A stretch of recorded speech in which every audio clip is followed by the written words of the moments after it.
Ser podcast.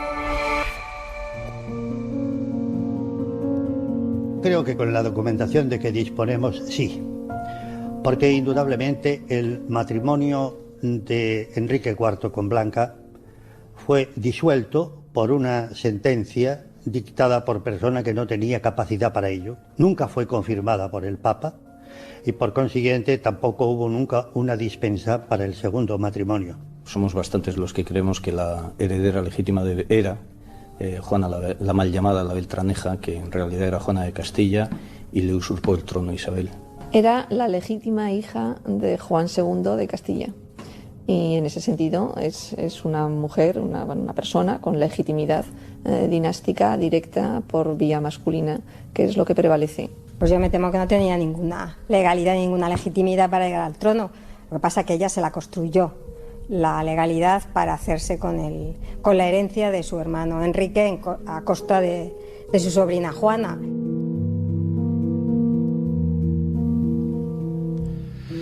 Escuchamos a varios historiadores, Luis Suárez, Alfredo Alvar, Isabel del Val y Cristina Segura, en un documental de televisión de nombre genérico Castilla, hablando de las razones de por qué sí o por qué no, y si es justo o no es justo, si fue legal o no fue legal, que Isabel la Católica llegara a la corona.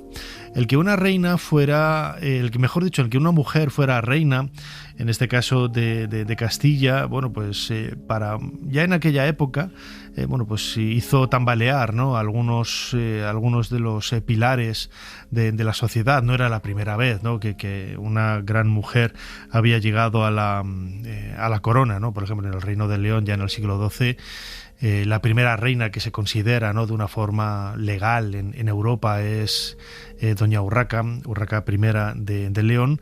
Pero queríamos hablar en los próximos minutos aquí en Ser Historia, en el papel de algunas mujeres, de algunas amantes, en definitiva, ese teatro, ¿no?, que a veces se monta alrededor del mundo del poder y que tiene muchas interpretaciones. Podemos aprender mucho de ello y también nos puede decir el valor de cada persona en cada contexto determinado. Lo vamos a hacer a colación del libro que tenemos sobre la mesa aquí en Ser Historia, Damas de Corona y Alcoba, publicado por Almuzara, cuya autora, Engel de la Cruz, ya nos está atendiendo desde la cadena Ser en Toledo. Engel, bienvenida a Ser Historia. Hola Nacho, ¿qué tal? Encantada de estar aquí. Bueno, la primera pregunta, ¿la alcoba podría considerarse también un lugar de poder? Por supuesto, hay que tener en cuenta que muchas alianzas, muchos pactos y mucha influencia se ejerció desde estas alcobas, desde donde estaban las mujeres legítimas y no legítimas. Uh-huh. Siempre por ese aspecto quizás hoy lo vemos, ¿no?, del más machista de la historiografía en aquella época, pues a lo mejor incluso hace 100 años pues era, o hace 50 o 60 era lo normal. Hoy lo calificamos como machista, pero hay que ponerse en ese contexto en cada momento, en cuando fueron puestas por escritas esas opiniones, etcétera. Las mujeres que se acercaban a un hombre, a un gobernante, eran las amantes. No se criticaba al rey por ello, sí se calificaba a ellas de una forma despectiva, y en el caso de las reinas sucedía un poco lo mismo, ¿no? Esta reina iba acostándose con esto, con el otro, ¿no? Por ejemplo, Isabel II tenía esos amantes y luego pues, ellos, los chicos, pues no eran vistos de esa forma tan despectiva como eran vistas las mujeres, ¿no? ¿Cómo eran vistas precisamente esas amantes en las cortes? Las chicas, las mujeres. Las mujeres que eran esas mujeres en la sombra, ¿no? Esas mujeres que se acostaban con el rey y que llegaban a tener hijos que el rey muchas veces quería incluso más que los hijos que había tenido con su legítima esposa. Estas mujeres hay que tener en cuenta que muchas veces no llegaban a ese estatus, entre comillas, por voluntad propia. Muchas veces eran elegidas por los reyes y ellas pues accedían, porque era muy difícil decir que no a todo un rey, porque además de esa manera también se garantizaba que fuesen a tener la vida resuelta, no solo ellas, sino también los hijos que pudiesen tener con el rey. no tenían una visión demasiado positiva. De hecho, muchas veces cuando el rey cometía pues algún tipo de fallo en la política, si andaba con una de estas amantes, muchas veces en vez de echar la culpa pues a la ineptitud o a las malas decisiones del rey, se le echaba la culpa a la mujer. El caso más flagrante, el caso más no sé cómo llamarlo, más ejemplificante de todo esto, que además es muy curioso porque ni siquiera esta mujer seguramente fue real, es el caso de Raquel, la judía de Toledo. Que bueno, hay mucho debate acerca de esta figura histórica, si existió o si no existió. El caso es que se utilizó durante años e incluso siglos como pretexto para justificar el por qué Alfonso VIII, ese rey victorioso de las Navas de Tolosa, unos años antes sufre una derrota bastante humillante en Alarcos y se empieza a decir que claro, que es que el rey no estaba en sus plenas facultades porque en esa época estaba manteniendo este romance con otra mujer que no era su esposa. Y para más Inri, además, este romance era con una mujer que era judía, que ni siquiera era de su propia religión. Entonces se utilizó, ¿no?, como un pretexto, como una excusa de esta, bueno, pues de este pequeño gran descalabro que sufrió Alfonso VIII y que luego, bueno, pues luego tuvo su redención en 1212 en las Navas de Tolosa. Más allá de las mujeres que participaron, trabajaron o fueron amantes, también las propias reinas, lo decíamos ahora de Isabel la Católica, muchas de ellas, bueno, pues fueron educadas, tuvieron una formación absolutamente singular, única, brillante, que las convirtió en, bueno, pues en personas, no, a ver, nadie estudiando se convierte en alguien inteligente, ¿no? Ya tienes que ser inteligente antes de estudiar, ¿no? Pero sí que esa preparación les permitió llegar a cotas de poder, como escuchábamos ahora, ¿no? La propia Isabel la Católica, no vamos a entrar en la disquisición de si fue legal o no que ella ascendiera al trono, pero desde luego que ella fue lo suficientemente inteligente para generar, ¿no?, ese escenario favorable que le permitiera llegar al trono. Eso es, muchas de estas mujeres que luego por avatares del destino acababan siendo reinas de manera accidental porque nunca eran la primera opción. Sí que es cierto que en Castilla, bueno, en León y posteriormente lo que fue la corona de Castilla, no existía la ley sálica, es decir, podían gobernar las mujeres, pero siempre, obviamente, si todos sus hermanos varones habían muerto o si era la única hija, ¿no?, que se lograba tener. Estas mujeres eran brillantes porque recibían una educación propia de una reina, ya fuese como futura reina consorte pues de algún otro rey o ya sea como reina por derecho propio. En el caso de Isabel, que ni una cosa ni otra, porque nació pues siendo una infanta pues de segundo orden, en el sentido de que no se esperaba que fuese a tener un papel político medianamente destacado, ni siquiera el papel que llegó a jugar. Sí que es cierto que tuvo una educación brillante, pero ella, al estar en la corte desde que era muy joven, al ser reclamada por su hermano, pues para que no hubiese intrigas alrededor de ella desarrolla un instinto político extraordinario. Y es a base de estar ahí en la corte, de empaparse de cómo era el ambiente, de ver estas intrigas políticas que había entre los nobles, de ver pues cómo era el ambiente que rodeaba al rey y todo lo que suponía gobernar. Por eso estamos hablando de una mujer que, legítima o no legítima, no vamos a entrar porque eso es madre mía, eso es un jardín tremendo. Pero sí que es cierto que supo ver la posibilidad de hacerse con el poder y desde luego nadie, una vez que ella llegó al trono, nadie cuestionó ese poder.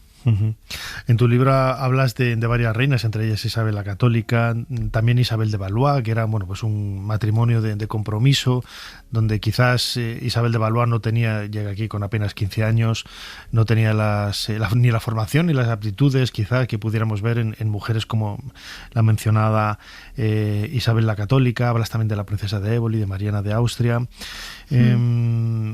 Tendemos siempre al presentismo, ¿no? Lo decía yo antes, decía, bueno, que eran unos machistas. Bueno, en aquella época pues lo tomaban porque era lo que había, ¿no? Pero de todas estas mujeres, ¿cuál te parece, con esa visión moderna que nosotros tenemos de la historia, cuál precisamente, valga la redundancia, era la más moderna de todas? Una mujer transgresora y avanzada a su época.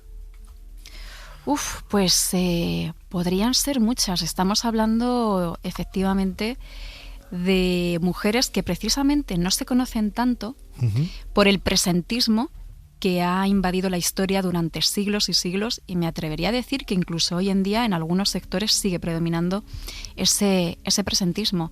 Pero si nos quitamos todos los complejos, si nos quitamos todas esas visiones arcaicas, yo creo que precisamente la más adelantada a su época fue la primera reina que existió no solo en territorio hispánico, sino en toda Europa, que fue, como bien has dicho anteriormente, la reina Urraca I de León.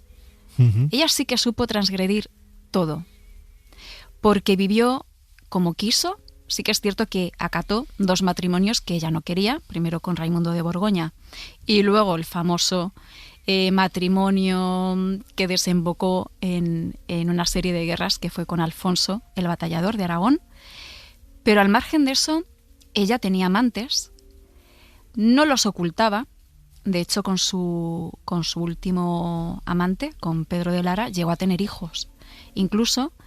Y en ese sentido, ella actuó como si fuese un hombre, en el sentido de que actuó como si fuese un rey varón gobernante, ¿no? De estos reyes que decíamos antes, que bueno, que no estaba mal visto que tuviesen amantes y que podían hacer un poco su vida fuera del matrimonio. Y en ese sentido es algo muy revolucionario. Y más si tenemos en cuenta que estamos hablando de una época muy temprana en la historia. Entonces, en ese sentido, estamos hablando, por cierto, del siglo XII. En ese sentido, desde luego, fue muy transgresora y fue muy adelantada a su época. Además, solemos ver en muchos libros de historia, incluso actuales, ¿no?, utilizar calificativos como mujer ambiciosa, ¿eh? Y, joder, ¿qué pasa? ¿Que ellos no eran ambiciosos? Vaya. O sea, lo damos por hecho, ¿no? Como nosotros los chicos no somos ambiciosos, lo tenemos todo de cara. En cambio, si una mujer, ¿no?, intenta, como la princesa de Éboli, ¿no?, que yo es un personaje que he estudiado mucho, siempre se la ha calificado de absolutamente todo por intentar colocar a sus hijos, convertirse en reina madre, casando a una de sus hijas con el heredero del trono de Portugal. Todo eso era como, joder, la tía aquí, una trepa, una ambiciosa y tal, sí. pero claro, es que los hombres podían hacer lo mismo, ¿no? Y yo creo que era algo natural, ¿no? Esa calificación de ambiciosa es algo que también llama mucho la atención en mujeres que realmente, pues hay que verlo en el contexto, lo daban todo por su estirpe, por su familia y en ocasiones por sobrevivir, y eso tenemos que entenderlo como algo normal. Sí, totalmente. Pero fíjate, yo creo que en ese sentido no hemos evolucionado tanto, es decir, el término ambicioso, cuando se emplea para un rey, siempre tiene una connotación positiva, ¿no? Porque es un rey que siempre quiere más, siempre quiere lo mejor para su reino, siempre está como con la mira puesta más allá. Y sin embargo, cuando hablamos de una reina o de un amante, o incluso la princesa de Éboli, que no fue ni reina ni amante, pese a que, bueno, pues muchos han querido ver ahí un romance. Sí, con Felipe II. Extraño con Felipe yo no II. me lo creo. No, que va. Broma, No cuadran las fechas, para Desde empezar, luego. y luego, pues bueno, no cuadra la historia. Con este tipo de mujeres, cuando se las califica de ambiciosas, ya enseguida estamos pensando, pues a lo mejor en mujeres que se aprovechan de su condición para alcanzar una meta, ¿no? Pues usando sus armas de mujer, como podríamos decir. Pero yo creo que incluso hoy en día, si pensamos en nuestro día a día, creo que ahí no hemos cambiado tanto. Hablamos de un político, por ejemplo, ambicioso, y pensamos que es alguien que es competente. Pero si hablamos, por ejemplo, de una mujer que se dedica a la política, y pongo este ejemplo pues porque por seguir con el mismo ejemplo, y la calificamos como ambiciosa, ya ahí hay como un componente negativo, ¿no? Es como marimandona, sí. Siempre tiene ahí como un halo de negatividad, y eso pues obviamente es algo que espero que con los años se vaya superando, pero no lo tenemos tan superado. Desde luego, sí, costará hacerlo, desde luego que sí. ¿Qué fuentes has utilizado para hacer este libro, ¿no? Porque muchas de esas historias no vienen en los grandes relatos, en ocasiones hay que leer entre líneas, en algunas cartas, en menciones. Imagino que el trabajo de investigación y de formación para poder hacer este libro, Damas de Corona y Alcoba, publicado por Almuzara, ha tenido que ser apasionante, ¿no?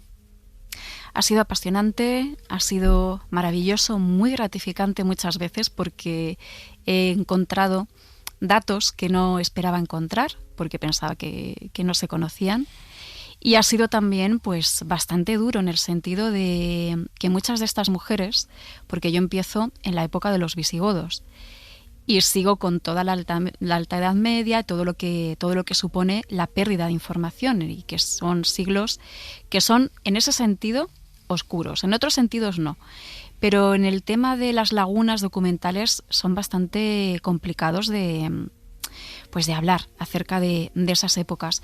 Entonces ya estamos hablando no solo de utilizar las grandes monografías temáticas que tenemos sobre estas reinas, que hay muchas además, se ha escrito mucho acerca de estas figuras femeninas en los últimos años, sino ya también ir a la crónica, ir a la anécdota, ir efectivamente a documentos jurídicos y sobre todo pues recurrir a las crónicas, con el problema que supone que las crónicas coetáneas son testimonios fidedignos, pero hasta cierto punto, porque también están con muchísimo sesgo y también tienen la información quizá muy alterada.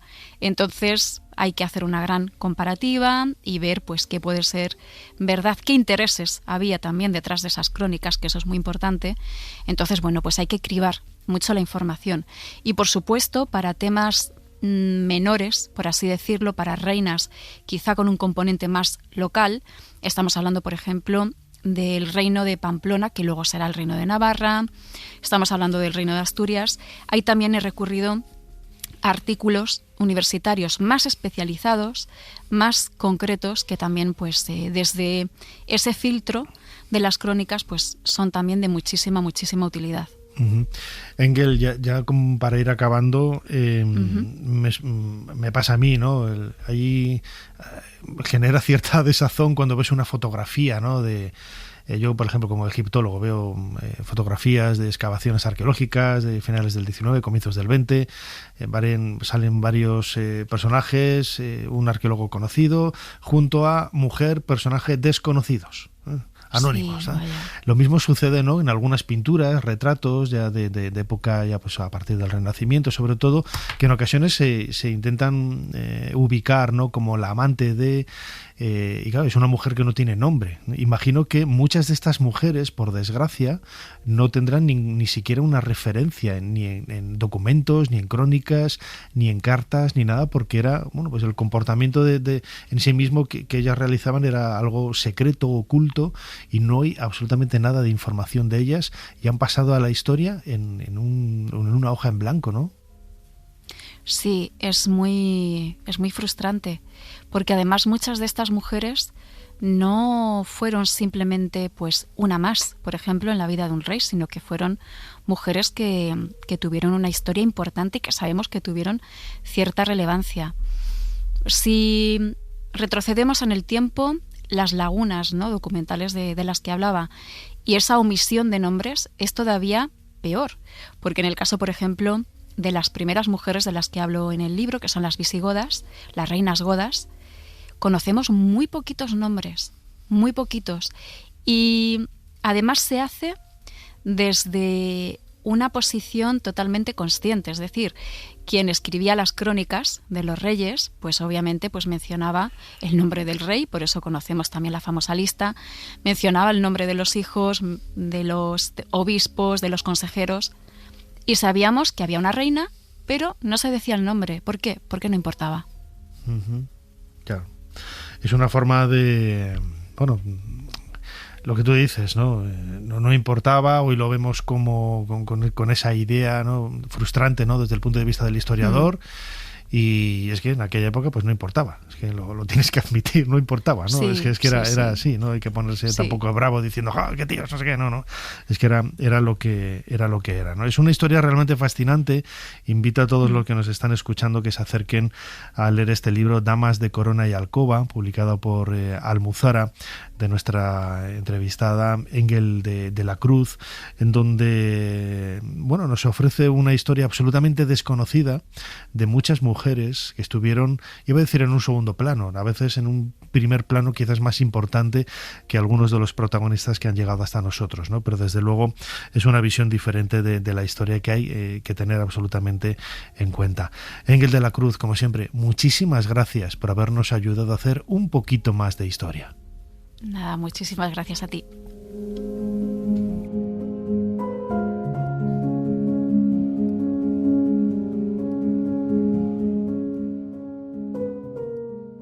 Para no perderte ningún episodio, síguenos en la aplicación o la web de la SER, Podium Podcast o tu plataforma de audio favorita.